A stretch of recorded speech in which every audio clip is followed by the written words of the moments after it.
Un homme trouve un chien perdu dans la rue et, en essayant de le rendre à son propriétaire, il découvre quelque chose d'inattendu. Mais avant de continuer, pensez à vous abonner pour que nous puissions partager plus d'histoires. Antoine Laurent, un architecte renommé vivant à Paris, était habitué aux longues heures de travail et aux défis constants de son métier. Sa vie était rythmée par les réunions, les visites de chantier et les croquis incessants de nouveaux projets. Pourtant, malgré le succès professionnel, Antoine ressentait un vide intérieur, une solitude qui se creusait au fil des années. Il avait toujours mis sa carrière en priorité, négligeant souvent les relations personnelles et les moments de détente. Un soir d'automne, alors que le crépuscule enveloppait la ville de ses teintes orangées, Antoine décida de rentrer chez lui à pied après une journée particulièrement éprouvante. Les rues parisiennes, habituellement animées, semblaient étrangement calmes. Les lampadaires jetaient une lumière douce sur les pavés humides, créant des reflets scintillants qui dansaient au rythme de ses pas. Alors qu'il traversait le quartier animé de Montmartre, Antoine aperçut un mouvement inhabituel près d'une ruelle étroite. Une silhouette frêle se découvrit dans l'ombre. Un petit chien tremblant, visiblement perdu et affamé, se blottissait contre un mur. Le chien, un mélange de race avec un pelage brun tacheté de blanc, fixait Antoine de grands yeux tristes. Ses pattes étaient sales, et une légère plaie ornait sa patte gauche, signe qu'il avait peut-être été abandonné ou maltraité. Le cœur d'Antoine se serra devant la détresse de l'animal. Il s'approcha lentement, parlant doucement pour ne pas l'effrayer davantage. « Hé, petit gars, ça va ?» murmura-t-il, tendant une main rassurante. Le chien hésita un instant avant de renifler prudemment sa paume, acceptant finalement de se laisser approcher. Antoine sentit une bouffée de chaleur l'envahir. Il n'était pas habitué à ressentir autant de compassion pour un être vivant. Décidant qu'il ne pouvait pas laisser le chien seul dans cette ruelle sombre, Antoine prit l'animal dans ses bras. Le chien, malgré sa méfiance initiale, se détendit progressivement, offrant une légère inclinaison de la tête en signe de reconnaissance. Antoine remarqua alors un collier usé autour du cou du chien, avec une médaille en métal portant les initiales JM. « Ne t'inquiète pas, je vais t'aider », déclara-t-il avec détermination. Il sortit son téléphone portable et chercha des informations sur les propriétaires potentiels, tout en marchant vers chez lui. L'idée de prendre soin de cet animal résonnait en lui, lui offrant une distraction bienvenue de ses pensées solitaires. Arrivé à son appartement, Antoine installa Bijou, comme il avait décidé de l'appeler, sur le canapé. Il lui offrit de l'eau fraîche et quelques croquettes qu'il avait dans sa cuisine. Le chien, après avoir hésité, se rua vers la nourriture, dévorant avidement. Antoine observa avec satisfaction et un sentiment de réconfort grandissant. Il ne savait pas encore que cette rencontre allait bouleverser sa vie de manière inattendue. Les jours suivants, Antoine se consacra pleinement à Bijou. Il prit le temps de soigner la plaie sur sa patte, nettoyant délicatement la blessure et appliquant une pommade antiseptique. Chaque geste était empreint de tendresse et de patience, révélant une facette d'Antoine que peu de ses collègues connaissaient. Bijou, de son côté, semblait reconnaître cet homme comme une source de réconfort et de sécurité, s'attachant de plus en plus à lui. Antoine investit dans des accessoires pour le chien, un lit douillet, des jouets variés et même un harnais pour les promenades futures. Il passait ses soirées à jouer avec Bijou, trouvant dans ces moments de complicité une échappatoire à la solitude qui le rongeait. Le chien, fidèle compagnon, apportait une lumière nouvelle dans son quotidien morose. Pour s'assurer de la santé de Bijou, Antoine emmena l'animal chez le vétérinaire. Le docteur, après un examen approfondi, confirma que le chien souffrait d'une infection légère mais nécessitait des soins réguliers. Il recommanda également des vaccins pour prévenir toute maladie potentielle. Antoine suivit scrupuleusement les instructions, veillant à ce que Bijou reçoive les traitements nécessaires. Pendant ce temps, Antoine commença à poster des annonces sur les réseaux sociaux et dans les journaux locaux, espérant retrouver le propriétaire de Bijou. Il créa également un compte Instagram dédié aux chiens, partageant des photos de leurs promenades dans les parcs parisiens, des moments de jeu et des instants de tendresse. La réponse fut rapide et encourageante, avec de nombreuses personnes exprimant leur sympathie et leur désir d'aider. Malgré ces efforts, aucune piste concrète ne se présenta. Les contacts reçus étaient souvent des personnes anonymes ou des propositions de dons pour soutenir Bijou. Antoine commençait à se demander si le propriétaire serait vraiment quelqu'un qu'il connaissait ou si Bijou était destiné à rester à ses côtés. Cependant, une connexion particulière se formait entre Antoine et le chien. Bijou semblait comprendre ses émotions, réagissant aux humeurs d'Antoine avec une sensibilité surprenante. Lors des longues journées de travail, Bijou restait à ses côtés, offrant une présence apaisante.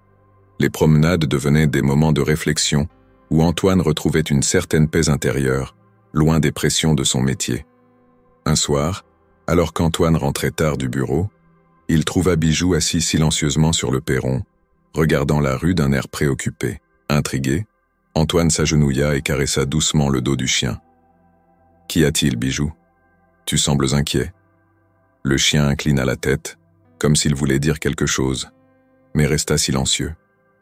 Antoine comprit alors que leur lien était plus profond qu'il ne l'avait imaginé, que Bijou était bien plus qu'un simple animal errant. Cette nuit-là, Antoine fit une découverte surprenante.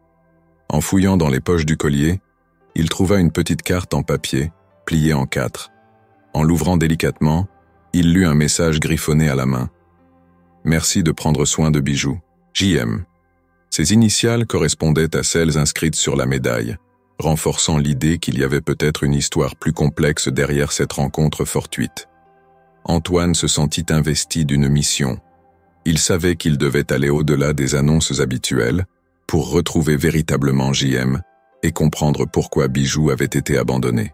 Cette détermination le poussa à approfondir ses recherches, à explorer des pistes qu'il n'avait pas encore envisagées, tout en continuant à offrir à Bijou tout l'amour et l'attention qu'il méritait.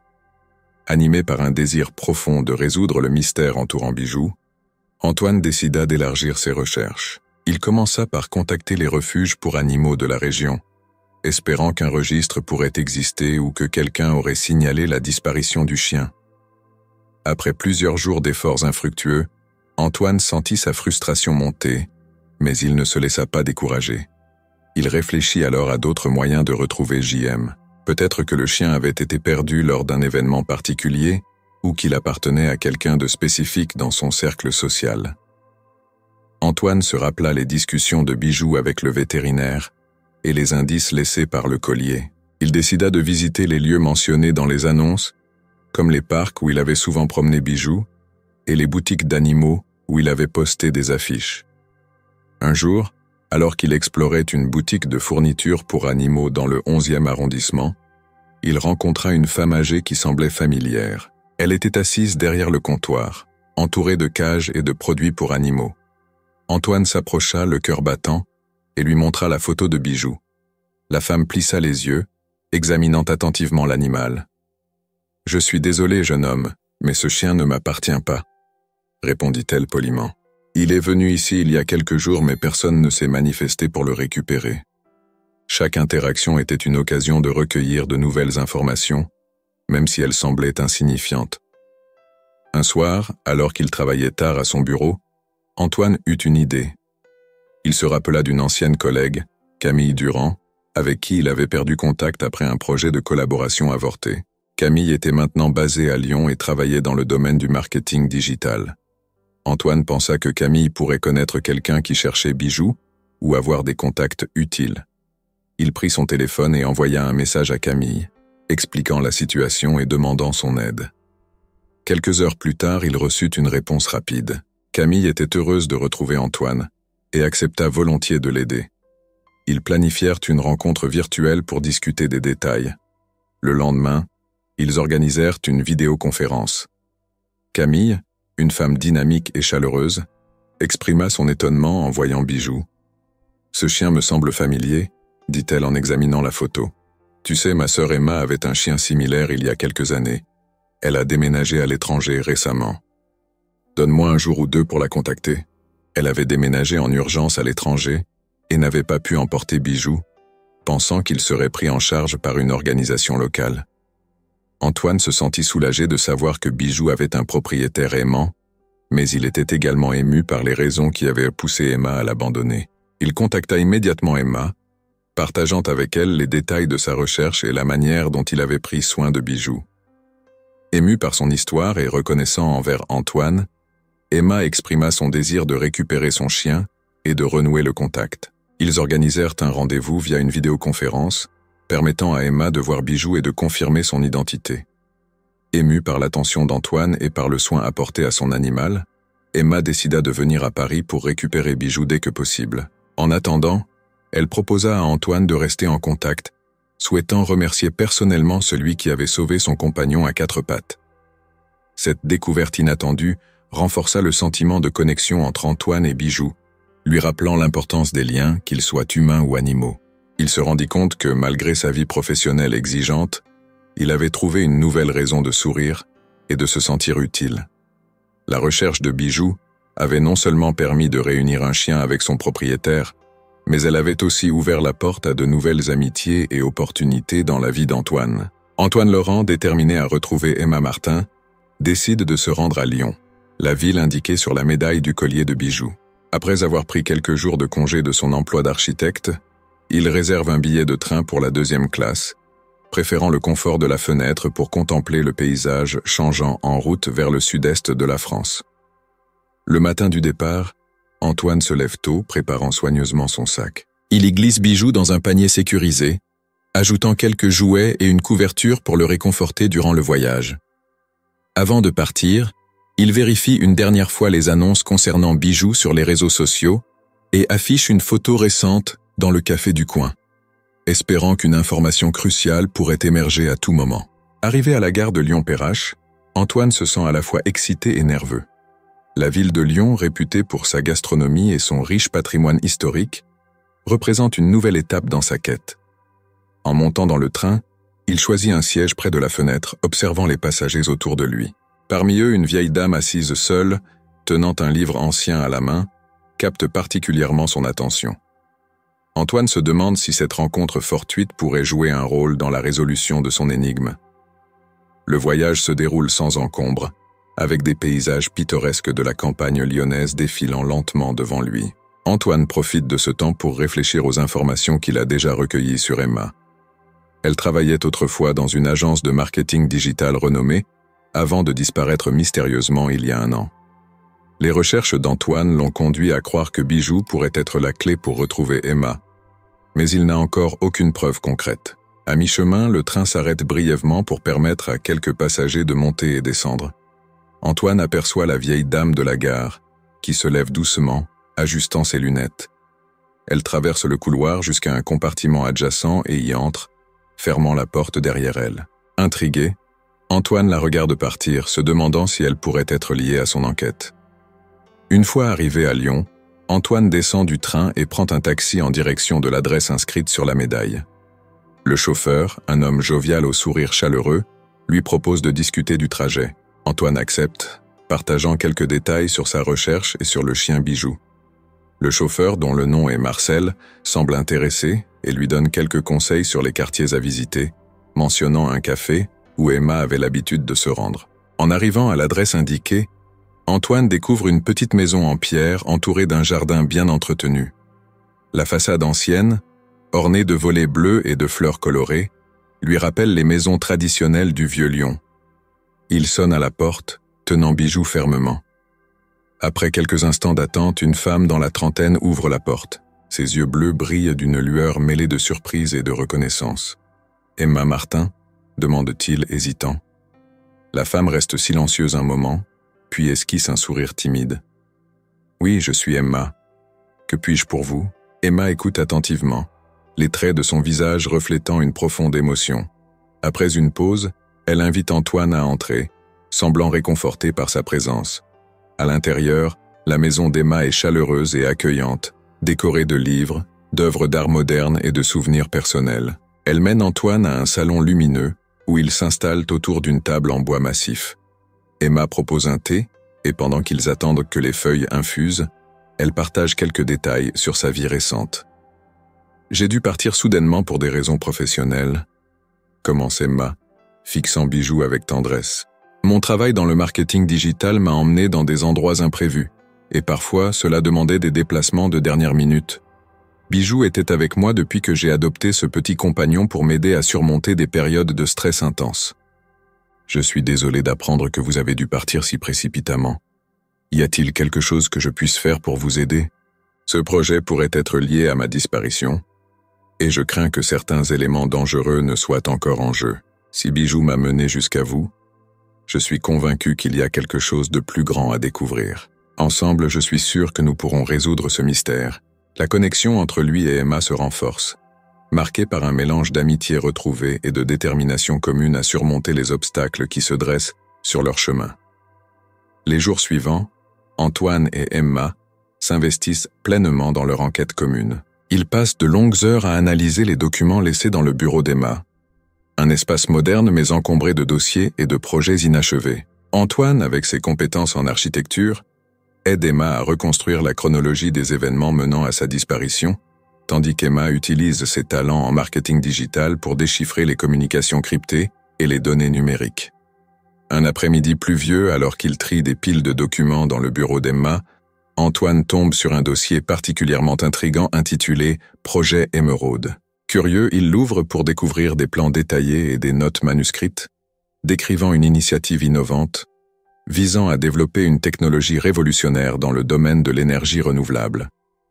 Les notes mentionnent des partenariats avec des entreprises influentes et des financements importants provenant de sources mystérieuses. « Regarde ça, Emma », dit Antoine en pointant le dossier. « Ce projet semble énorme. C'est probablement ce qui a causé ta disparition. J'ai commencé à recevoir des menaces peu de temps avant de disparaître. Situé dans une ancienne usine réhabilitée en centre de recherche, le bâtiment est imposant et entouré de hauts murs. Une fois à l'intérieur, il découvre des laboratoires équipés de technologies de pointe, des salles de réunion encore intactes et des bureaux laissés à l'abandon. Antoine et Emma fouillent minutieusement chaque recoin, cherchant des indices supplémentaires. Dans une salle de conférence, ils trouvent une armoire verrouillée. Grâce à une clé cachée dans un tiroir, ils réussissent à l'ouvrir et découvrent un dossier contenant des informations sensibles, des contrats signés avec des entreprises douteuses, des échanges de courriels menaçants et des preuves de corruption impliquant plusieurs personnalités influentes. Regarde ça, Antoine. Ces documents prouvent que des membres de l'élite financière ont investi dans ce projet. Mais ils ont aussi des intérêts cachés qui pourraient de mettre Emma en danger si elle continue à exposer la vérité. Explique Emma, les yeux fixés sur les papiers. Antoine comprend alors l'ampleur de la situation. Nous devons publier ces informations avant qu'il ne soit trop tard. Cela pourrait non seulement sauver ta réputation, mais aussi empêcher que cette technologie ne soit utilisée à des fins malveillantes. Pris de panique, il se cache derrière une grande table, observant deux hommes en costume noir entrer dans la pièce. Ils discutent brièvement avant de sortir, laissant Antoine et Emma avec un sentiment d'urgence accru. Une fois seuls, Antoine et Emma réalisent que leur enquête a attiré l'attention de ceux qui veulent garder le projet Émeraude sous silence. Ils doivent maintenant agir rapidement pour protéger les informations qu'ils ont découvertes, tout en assurant leur propre sécurité. Nous devons nous rendre au siège de la Fondation Moreau-Dupont. Ils ont les ressources et le réseau nécessaires pour diffuser ces informations de manière sécurisée, suggère Emma déterminée. Antoine acquiesce. Allons-y immédiatement. Plus nous tardons, plus le danger devient imminent. Lorsqu'ils arrivent enfin, ils sont accueillis par Julien et Élise, qui ont été informés de la situation par Lucas, désormais engagé dans la fondation. Nous devons agir en équipe, déclare Julien avec sérieux. Chaque membre de la fondation peut contribuer de manière significative à cette mission. Julien se charge de la diffusion sécurisée des informations, tandis qu'Élise et Lucas assurent la logistique et la sécurité de l'équipe. Alors que la nuit tombe sur Lyon, l'équipe est prête à lancer leur offensive contre les forces qui cherchent à étouffer la vérité. Leur détermination collective les unit, renforçant leurs liens et leur engagement à faire éclater la lumière sur les injustices cachées derrière le projet Émeraude. Le plan était méticuleusement orchestré. Antoine, Emma, Julien, Élise et Lucas travaillaient sans relâche, jonglant entre les tâches administratives, les préparatifs logistiques et les communications sécurisées. Ils savaient que chaque minute comptait et que l'opération devait être menée avec une précision absolue pour éviter d'être repérés par leurs adversaires. Un soir, alors qu'ils finalisaient les derniers détails de la campagne de publication, Élise découvrit un email caché dans les archives numériques du projet Émeraude. L'adresse de l'expéditeur était cryptée, mais le contenu du message était clair et alarmant. Objet, protocole d'urgence. Dupont, Ils décidèrent de creuser davantage, revisitant les documents du projet Emeraude et analysant les connexions entre les investisseurs et les partenaires de l'entreprise. Grâce aux compétences analytiques de Julien et à l'expertise en sécurité de Lucas, ils découvrirent que le plan noir était une opération clandestine visant à éliminer toute menace à la confidentialité du projet, y compris par des moyens illégaux. Un jour, alors qu'ils scrutaient des enregistrements vidéo du laboratoire, ils remarquèrent une silhouette familière apparaître à plusieurs reprises aux abords des lieux de recherche. C'était Marcel, le chauffeur de taxi qui avait aidé Antoine lors de son premier voyage à Lyon. Antoine et Emma furent stupéfaits par cette découverte inattendue. « Pourquoi Marcel serait-il impliqué dans tout ça ?» s'interrogea Emma incrédule. « Je ne sais pas, mais il doit y avoir une raison derrière sa présence. Nous devons le confronter, » répondit Antoine avec une détermination nouvelle. Ils décidèrent d'organiser une rencontre discrète avec Marcel, choisissant un café tranquille pour éviter d'attirer l'attention. En arrivant, ils virent Marcel assis seul à une table, un regard fatigué dans les yeux. Antoine s'approcha lentement, suivi d'Emma. « Bonjour Marcel. Nous avons besoin de te parler, » dit Antoine d'une voix calme mais ferme. Marcel leva les yeux, surpris de les voir. « Antoine, Emma, que faites-vous ici ? Mon entreprise était impliquée dans le financement du projet Emeraude, et je devais m'assurer que rien ne venait entraver leurs plans. Ils ne pouvaient pas se permettre que le projet Emeraude échoue, même si cela signifiait utiliser des moyens illégaux. Je pensais que je pouvais m'en sortir, mais ça ne faisait qu'empirer, avoua-t-il, la voix tremblante d'émotion. Antoine comprit la gravité de la situation. Nous sommes ici pour mettre fin à tout cela. Nous avons besoin de ton aide pour obtenir des preuves incriminantes sur le plan noir et les personnes impliquées. Je veux mettre fin à cette mascarade, mais je suis terrifié à l'idée de ce qui pourrait m'arriver si je le fais. D'accord. Je vais vous fournir toutes les informations dont vous avez besoin. Mais soyez prudents, ils sont prêts à tout pour protéger leur projet. Non seulement ils avaient une piste cruciale avec Marcel, mais cela signifiait également que leurs adversaires étaient prêts à recourir à des tactiques brutales pour garder le projet Emeraude sous contrôle. Avec cette nouvelle alliance, Antoine, Emma et le reste de l'équipe se sentaient à la fois plus déterminés et plus vulnérables que jamais. Avec l'aide de Marcel, Antoine et Emma commencèrent à rassembler des preuves solides contre les investisseurs influents impliqués dans le projet Emeraude. Marcel leur fournissait des documents compromettants, des enregistrements audio de conversations secrètes et des photos révélant des réunions clandestines. Chaque pièce du puzzle les rapprochait un peu plus de la vérité, mais augmentait aussi le danger qui pesait sur eux. Une nuit, alors qu'ils étaient réunis dans le bureau de la Fondation, Antoine et Emma réalisèrent à quel point leur collaboration avait renforcé leurs liens. Les heures passées ensemble à analyser des données, à élaborer des stratégies et à soutenir chacun dans les moments de doute avaient créé une complicité indéniable. Ils se rappelaient les moments où ils avaient partagé des confidences personnelles, leurs peurs et leurs espoirs, rendant leur relation plus profonde et plus significative. Antoine posa une main sur celle d'Emma. « Je n'aurais jamais imaginé que retrouver un chien perdu me mènerait à tout ça, mais je suis reconnaissant de t'avoir dans cette aventure. Nous avons vraiment formé une équipe formidable.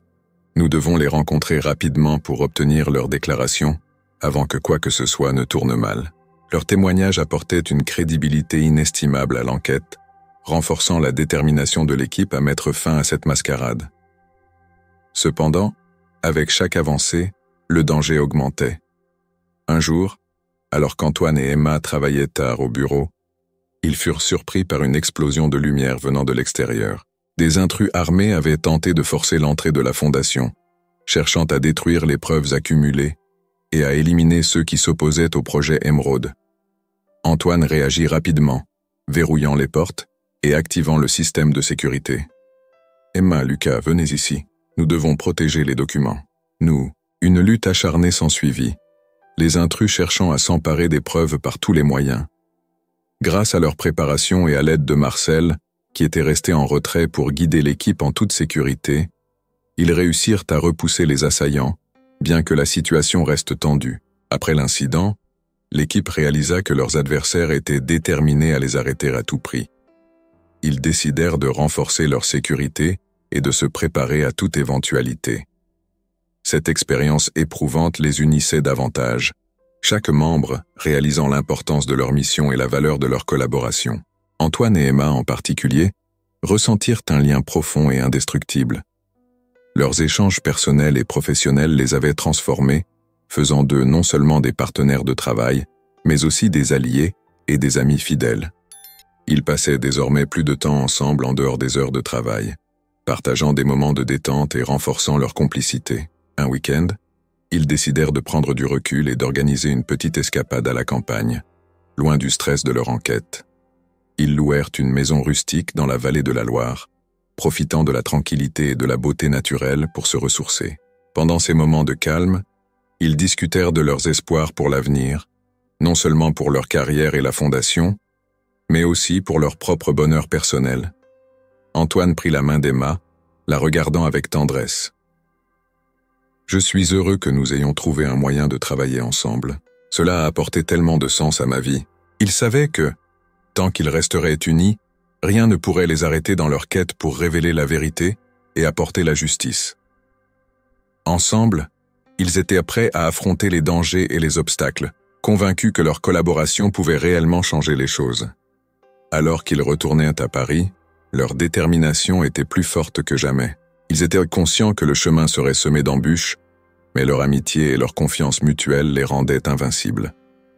Ils savaient qu'ils pouvaient compter les uns sur les autres, et que leur quête pour la vérité ne faisait que commencer. Avec Bijou toujours fidèle à leur côté, symbole de leur rencontre et de leur engagement, Antoine et Emma se préparaient à écrire le prochain chapitre de leur histoire. Une histoire marquée par le courage, la résilience et l'amour véritable. Après leur rencontre avec Marcel, Antoine, Emma et leurs alliés de la Fondation Moreau-Dupont se lancèrent dans une enquête approfondie pour dévoiler les secrets du projet Émeraude.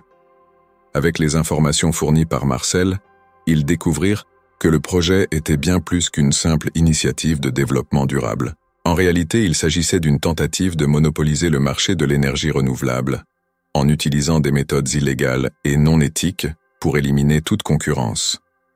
Antoine, avec son expertise en architecture, et Emma, grâce à ses compétences en marketing digital, commencèrent à analyser les documents compromettants. Ils identifièrent des liens entre les investisseurs du projet Émeraude et plusieurs personnalités influentes du monde des affaires et de la politique.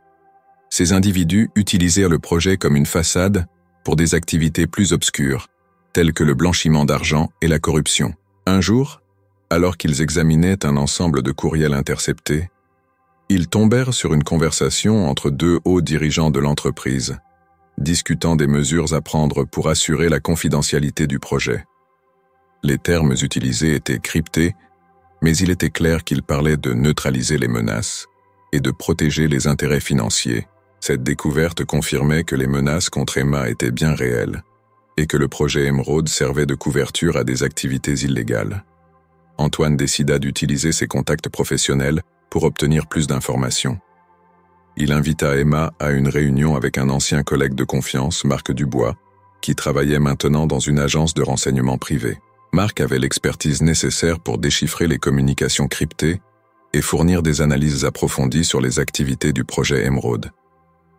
Lors de la réunion, Marc révéla que le projet Émeraude était financé par une série de fonds offshore, utilisés pour dissimuler l'origine des investissements et pour blanchir de l'argent provenant d'activités criminelles.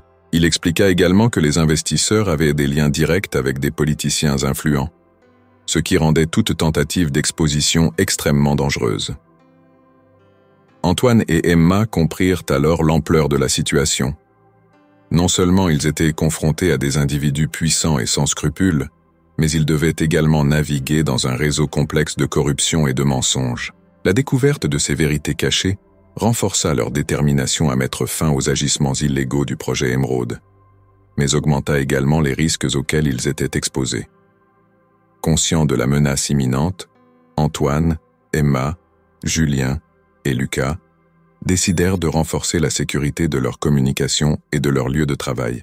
Ils installèrent des systèmes de surveillance avancés à la Fondation Moreau-Dupont et limitèrent l'accès aux informations sensibles uniquement aux membres de confiance de l'équipe.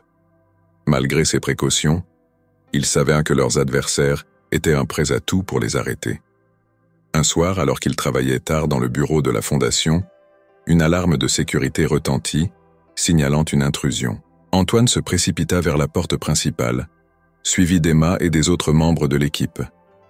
Ils se retrouvèrent face à une équipe de mercenaires armés, envoyés par les investisseurs du projet Émeraude pour les éliminer et détruire les preuves accumulées. Antoine tenta de raisonner les assaillants, mais ils étaient déterminés à accomplir leur mission. Une lutte intense s'ensuivit, avec des échanges de coups et des tentatives désespérées pour protéger les documents incriminants. Julien, utilisant ses réflexes rapides, réussit à neutraliser 2 des mercenaires, avant d'être maîtrisé par les autres. Lucas, grâce à son expertise en sécurité, parvint à désactiver une partie des systèmes de surveillance, offrant une fenêtre d'opportunité pour s'échapper. Dans la confusion, Emma prit Bijou et se précipita vers une sortie de secours, guidée par les instructions de Lucas. Antoine, bien que blessé, continua de se battre pour protéger ses coéquipiers et les preuves essentielles. Finalement, grâce à l'intervention courageuse de Marc Dubois, qui était arrivé avec des renforts de l'agence de renseignement, les assaillants furent repoussés. Une fois l'attaque repoussée, l'équipe réalisa l'urgence de la situation. Ils décidèrent de fuir Paris pour mettre fin aux investigations dans un endroit sûr, tout en continuant leur quête pour exposer les activités illégales du projet Émeraude. Cette confrontation marqua un tournant décisif, renforçant leur détermination mais aussi leur conscience des dangers qu'ils affrontaient. En fuite, Antoine, Emma, Julien et Lucas se rendirent dans un refuge sécurisé à Bordeaux, où ils avaient préalablement établi un plan d'évacuation en cas d'urgence. Là, ils se remirent de leurs blessures et commencèrent à élaborer une stratégie pour dévoiler la vérité sur le projet Émeraude de manière sécurisée et efficace.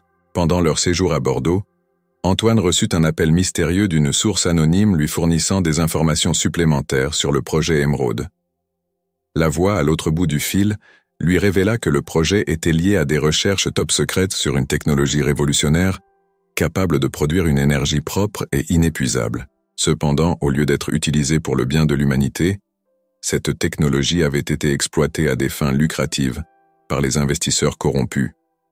Intrigué et conscient de l'impact potentiel de cette découverte, Antoine décida de rencontrer cette source anonyme. Ils se donnèrent rendez-vous dans un café discret à Bordeaux, où un homme d'âge moyen vêtu de manière sobre attendait.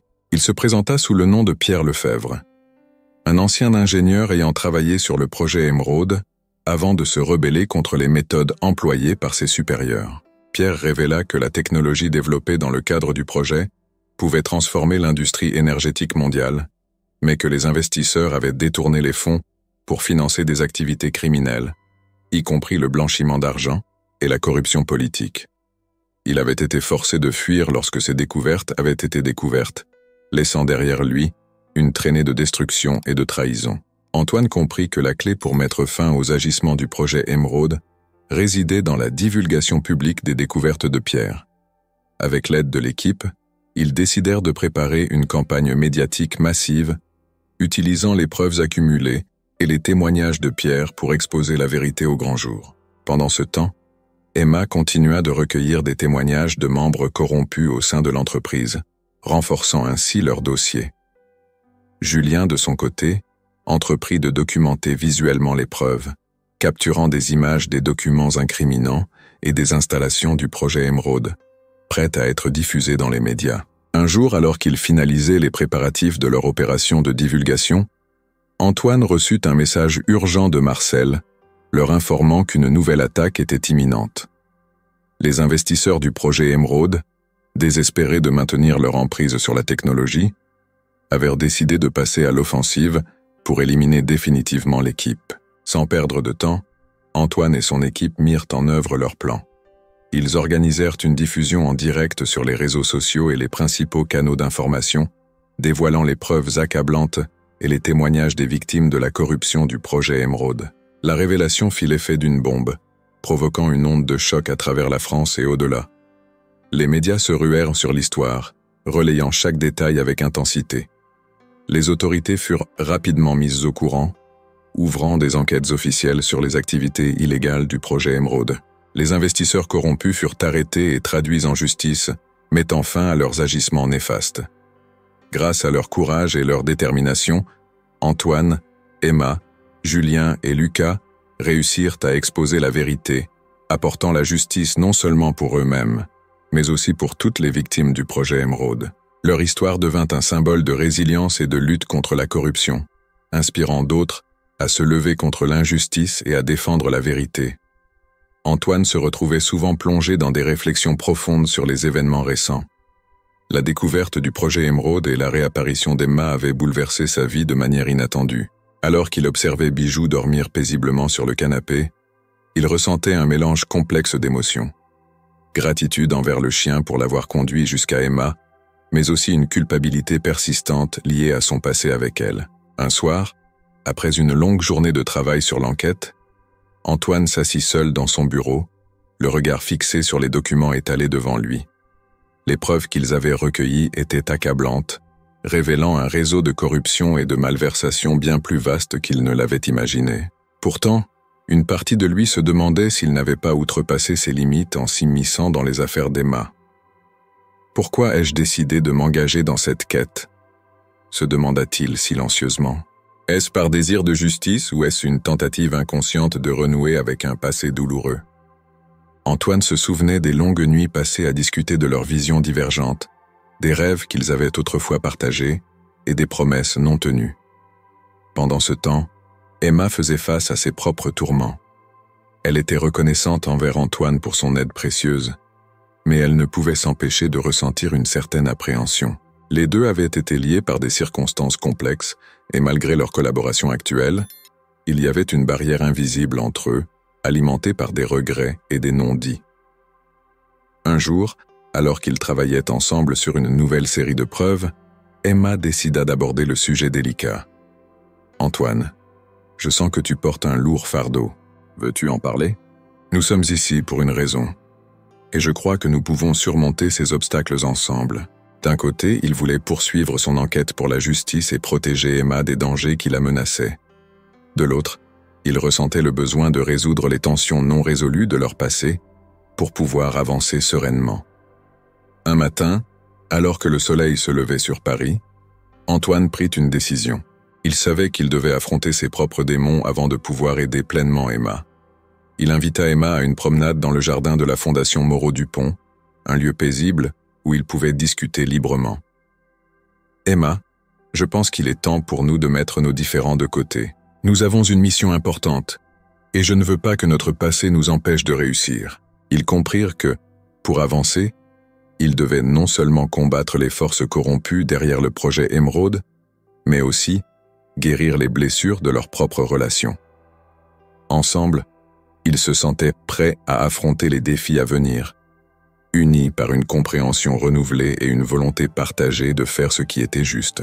Alors que l'enquête progressait, Antoine et Emma commencèrent à rassembler des preuves solides contre les investisseurs corrompus du projet Émeraude.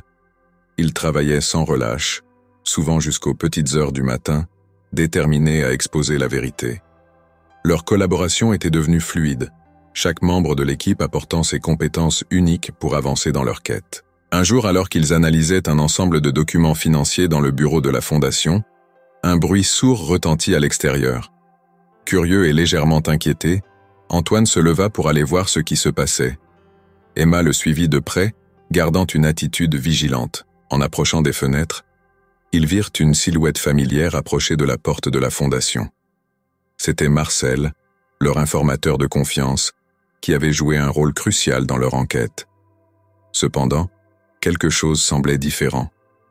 Marcel avait l'air préoccupé, jetant des regards nerveux autour de lui. « Qu'est-ce qui se passe, Marcel ?» demanda Antoine en ouvrant la porte. Marcel entra rapidement, l'air paniqué. « Il y a eu une fuite. Les investisseurs ont découvert notre enquête et envoient des hommes pour nous arrêter. »« Que pouvons-nous faire ?»« Nous devons agir vite pour sécuriser les preuves et protéger tout le monde.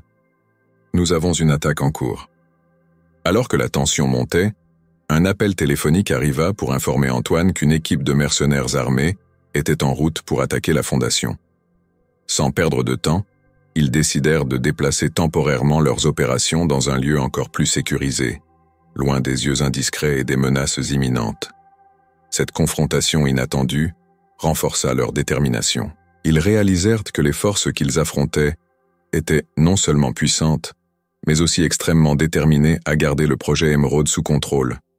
Cependant, au lieu de les effrayer, cela les unissait encore plus, consolidant leur engagement à mettre fin aux activités illégales. Lors de leur déplacement, ils passèrent plusieurs heures dans un bunker sécurisé, un lieu ancien et désaffecté rénové par la Fondation pour servir de refuge en cas d'urgence.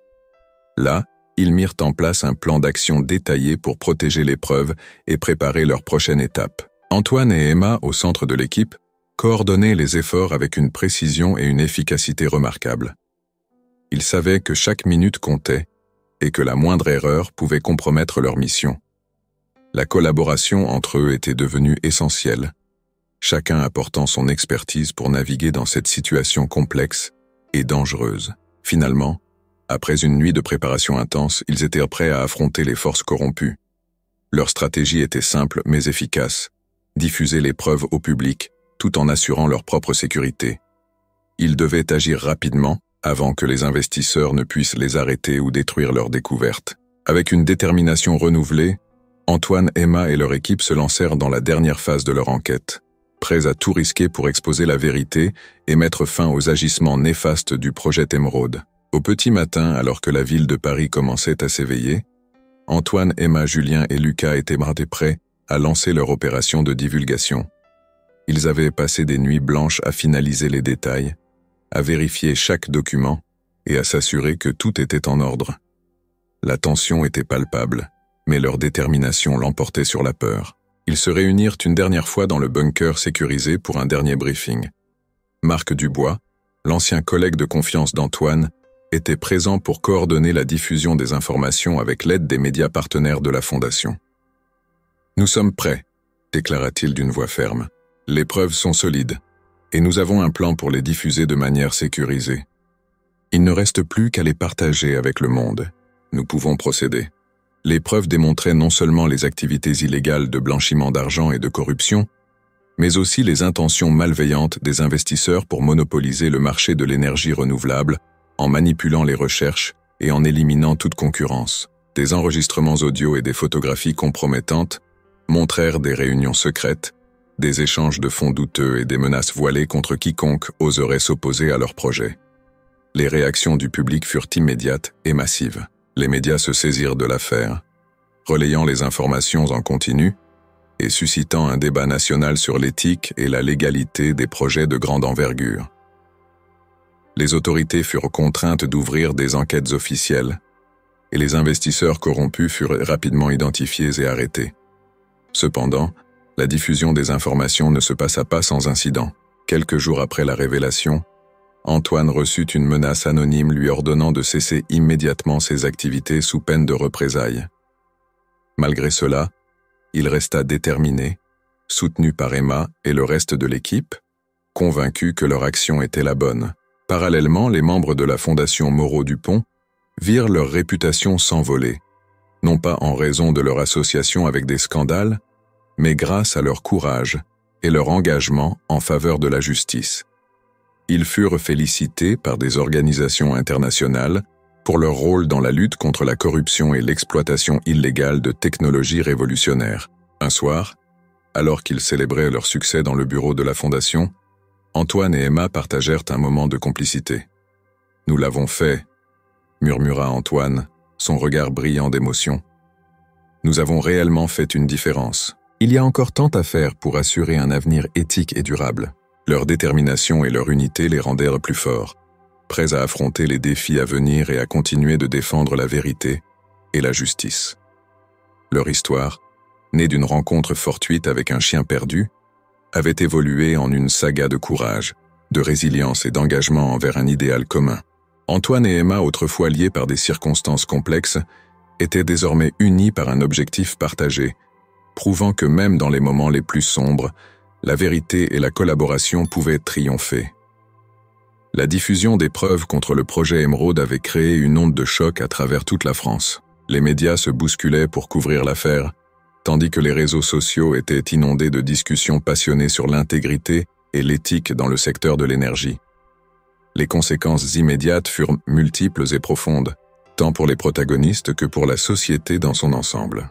Dès que les informations furent publiées, Les chaînes de télévision et les sites d'information en ligne relayèrent les détails de l'enquête d'Antoine, Emma et de la Fondation Moreau-Dupont.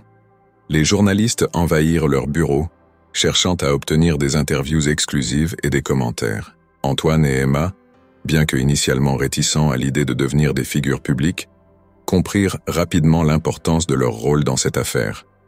Ils acceptèrent de participer à des émissions de télévision et à des débats en direct, expliquant leur démarche et les preuves qu'ils avaient rassemblées. Le public réagit de manière diverse.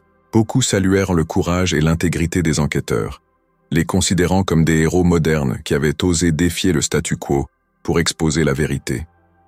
Des manifestations pacifiques furent organisées pour soutenir la Fondation Moreau-Dupont et appeler à une réforme dans le secteur de l'énergie. D'autres, cependant, exprimèrent des doutes ou se montrèrent sceptiques face aux motivations des protagonistes, craignant des manipulations ou des exagérations. Les autorités furent rapidement obligées de réagir. Le ministère de l'Énergie convoqua une réunion d'urgence avec les responsables des entreprises impliquées dans le projet Émeraude.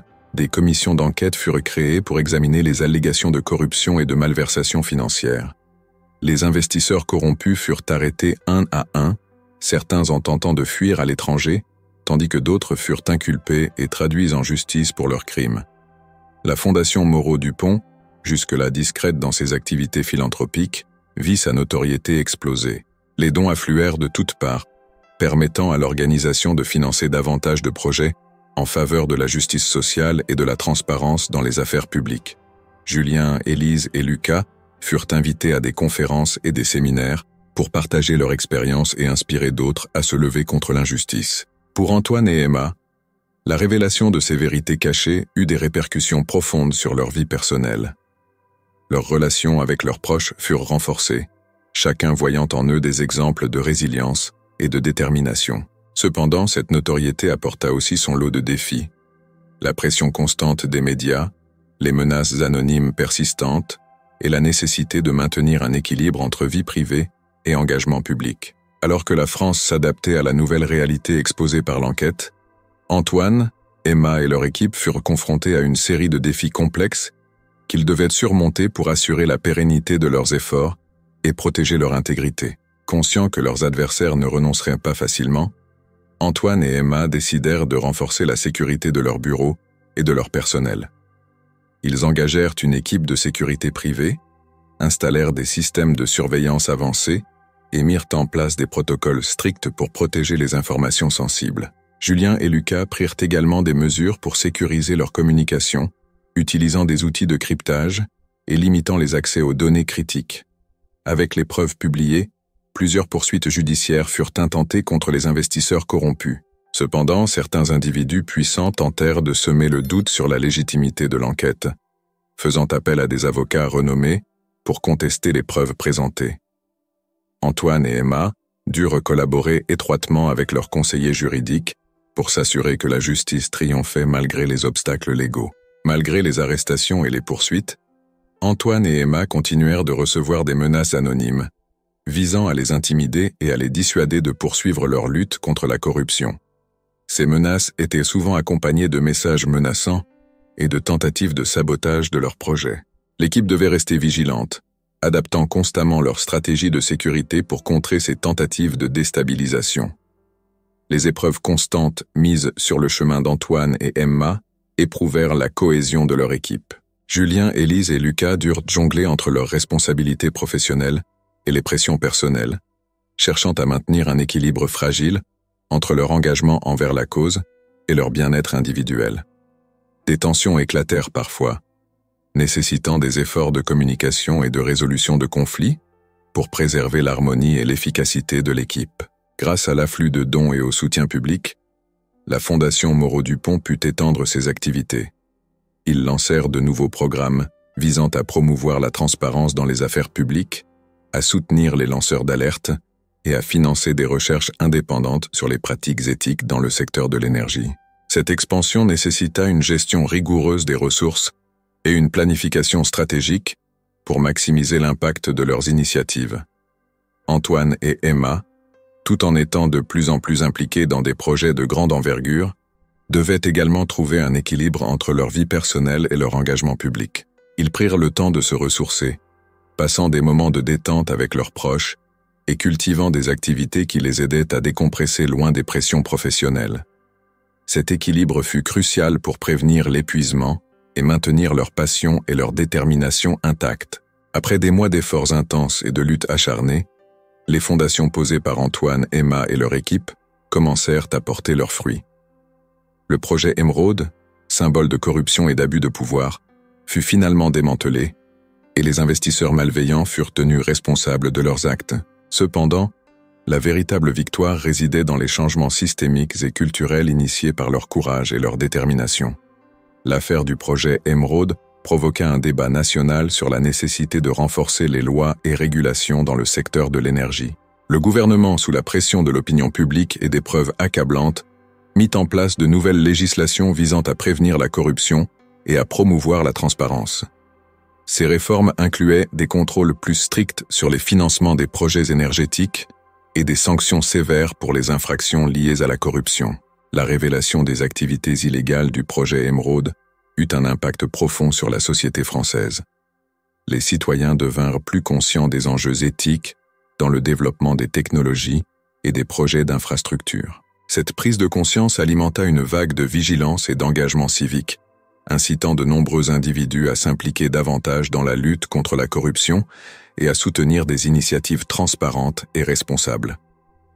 Fortifiée par ses succès, la Fondation Moreau-Dupont continua de croître et de s'étendre. Ils ouvrirent de nouvelles branches dédiées à la formation des jeunes leaders, à la recherche indépendante et à la promotion de pratiques éthiques dans divers secteurs.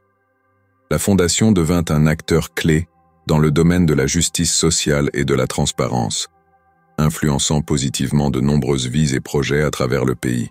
Pour Antoine et Emma, cette aventure renforça non seulement leur partenariat professionnel, mais aussi leurs liens personnels. Ils avaient traversé des épreuves difficiles ensemble, prouvant leur capacité à surmonter les obstacles et à rester unis face à l'adversité. Leur relation basée sur la confiance, le respect et l'admiration mutuelle s'épanouit, leur offrant un soutien inébranlable dans tous les aspects de leur vie. Avec le projet Émeraude démantelé et les réformes en place, de nouvelles opportunités s'ouvrirent pour Antoine, Emma et leur équipe. Ils furent sollicités pour participer à des projets de conseil, des comités de réforme et des initiatives internationales visant à promouvoir la transparence et l'éthique dans divers secteurs. Leur expertise et leur expérience les rendirent des leaders respectés dans leur domaine, ouvrant la voie à des collaborations enrichissantes et à des projets innovants. Reconnaissant l'importance de partager leur expérience, Antoine et Emma organisèrent des ateliers, des séminaires et des programmes de mentorat pour former la prochaine génération de leaders éthiques et de défenseurs de la justice. Ils consacrèrent du temps à écrire des livres blancs et des articles détaillant leur parcours, les leçons apprises et les stratégies efficaces pour lutter contre la corruption.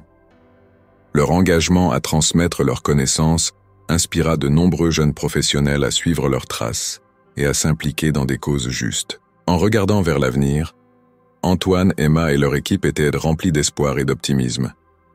Ils savaient que la route serait encore longue et parsemée de défis, mais ils étaient convaincus que leur engagement et leur détermination pouvaient continuer à faire une différence significative dans le monde. Avec Bijou toujours fidèle à leur côté, symbole de leur rencontre et de leur quête commune, ils étaient prêts à embrasser les nouvelles opportunités et à continuer de construire un monde meilleur, fondé sur la vérité, la justice et l'amour. Leur histoire, riche en émotions et en enseignements, demeurait une source d'inspiration pour tous ceux qui croyaient en la puissance de l'individu pour provoquer le changement et défendre les valeurs fondamentales de l'humanité. Après la chute du projet Émeraude et la reconnaissance publique de leurs efforts, Antoine, Emma, Julien, Élise et Lucas ressentirent tous un mélange de soulagement et de satisfaction. Cependant, malgré leur victoire collective, des tensions personnelles subsistaient, principalement entre Antoine et Emma, liées à leur passé complexe. Un après-midi ensoleillé, alors que l'équipe célébrait le démantèlement officiel du projet Émeraude lors d'une réception organisée par la Fondation Moreau-Dupont, Antoine sentit le besoin de clarifier les ressentis qui pesaient sur lui depuis des mois. Il s'éloigna légèrement du groupe, se retrouvant dans un coin tranquille du jardin magnifiquement aménagé. Emma, remarquant son isolement, s'approcha doucement. Antoine, tout va bien? Demanda-t-elle, sa voix empreinte de sincérité. Antoine prit une profonde inspiration, regardant les fleurs éclatantes et le ciel bleu. Je voulais te parler, Emma. Après tout ce que nous avons traversé ensemble, je réalise que nous avons laissé beaucoup de choses non résolues entre nous, mais je suis reconnaissante de ce que nous avons accompli ensemble. Oui, mais ce qui compte, c'est que nous avons appris et grandi à travers cette expérience. Nous avons réussi à mettre de côté nos différends pour une cause plus grande. Je veux que nous continuions à avancer, sans rancœur, et peut-être même reconstruire ce que nous avons perdu. En surmontant leurs différends passés, Antoine et Emma purent non seulement renforcer leur amitié, mais aussi développer une collaboration encore plus efficace au sein de la Fondation. Leur capacité à pardonner et à se réconcilier inspira toute l'équipe, renforçant leur unité et leur détermination à poursuivre leur mission de justice et de transparence. La nouvelle de leur succès et de la chute du projet Émeraude se propagea rapidement, touchant profondément leurs proches et la communauté. Les membres de la famille d'Antoine, d'Emma et des autres membres de l'équipe exprimèrent leur fierté et leur soutien à travers divers moyens. Antoine reçut un appel de son père, M. Laurent, un homme strict mais juste qui avait toujours encouragé son fils à suivre ses passions. « Antoine, je suis incroyablement fier de toi. Tu as non seulement réussi dans ta carrière, mais tu as aussi eu le courage de te lever contre l'injustice. Cela n'aurait pas été possible sans le soutien de toute l'équipe et surtout d'Emma. » Sa mère, autrefois réservée, exprima son admiration lors d'une réunion de famille. « Emma, tu as montré une force et une détermination remarquables. Je suis fier de toi. » Julien, souvent discret, fut invité à des conférences pour partager son expérience, tandis qu'Élise et Lucas furent reconnus pour leur expertise et leur dévouement au sein de la Fondation. La Fondation Moreau-Dupont, grâce à leur succès, reçut de nombreuses offres de partenariat et de collaboration avec d'autres organisations partageant les mêmes valeurs. Leur histoire devint un exemple inspirant de lutte contre la corruption et de promotion de la transparence, attirant l'attention internationale et renforçant leur influence dans le domaine de la justice sociale. Les réactions positives de leurs proches et de la communauté renforcèrent leur engagement et leur motivation. Ils réalisèrent que leur travail avait non seulement apporté la justice dans une affaire complexe, mais avait également inspiré d'autres à se lever contre l'injustice et à défendre des causes justes. Cette reconnaissance renforça les liens entre les membres de l'équipe, chacun se sentant valorisé et soutenu dans leurs efforts communs. Avec le projet Émeraude désormais démantelé et les réformes en place, Antoine, Emma, Julien, Élise et Lucas décidèrent de célébrer leur victoire et de réfléchir à l'avenir de la Fondation Moreau-Dupont. Ils organisèrent une réunion spéciale dans le grand hall de la Fondation, entourés de leurs proches et des membres de l'équipe qui avaient contribué à leur succès. Antoine prit la parole, son regard brillant de détermination. « Nous avons accompli quelque chose de grand, mais ce n'est que le début. La Fondation Moreau-Dupont a le potentiel de faire une réelle différence dans le monde. Et nous devons continuer à travailler ensemble pour promouvoir la justice, la transparence et l'éthique dans tous les secteurs. Continuons à étendre nos efforts, à soutenir ceux qui luttent contre l'injustice et à inspirer d'autres à suivre notre exemple. » Pour célébrer cette nouvelle ère, ils décidèrent d'organiser un événement de charité majeur, réunissant des leaders d'opinion, des philanthropes et des membres influents de la communauté.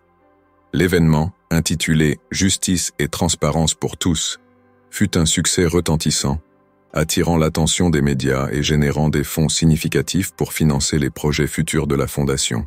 Lors de la soirée d'inauguration, Antoine et Emma partagèrent leur vision commune, inspirant tous les présents à s'engager activement dans la lutte contre la corruption et à soutenir des initiatives éthiques. Leur discours fut salué par des applaudissements nourris, marquant le début d'une nouvelle phase prometteuse pour la Fondation Moreau-Dupont. Parallèlement, leurs relations personnelles continuèrent de s'épanouir. Antoine et Emma, ayant surmonté leurs différends passés, développèrent une complicité et une confiance profonde, renforçant non seulement leur partenariat professionnel, mais aussi leur amitié sincère. Leur collaboration harmonieuse devint un modèle de réussite et d'intégrité, illustrant parfaitement l'importance de l'unité et de la détermination dans la poursuite de la justice. En conclusion, leur histoire, née d'une rencontre fortuite avec un chien perdu, s'était transformée en une saga inspirante de courage, de résilience et de collaboration. Antoine, Emma et leur équipe avaient non seulement réussi à démanteler un réseau corrompu, mais avaient également jeté les bases d'un mouvement plus vaste en faveur de la transparence et de l'éthique. Leur engagement continu à faire le bien et à défendre la vérité promettait de laisser une empreinte durable sur la société, inspirant les générations futures à poursuivre leur quête de justice et d'équité.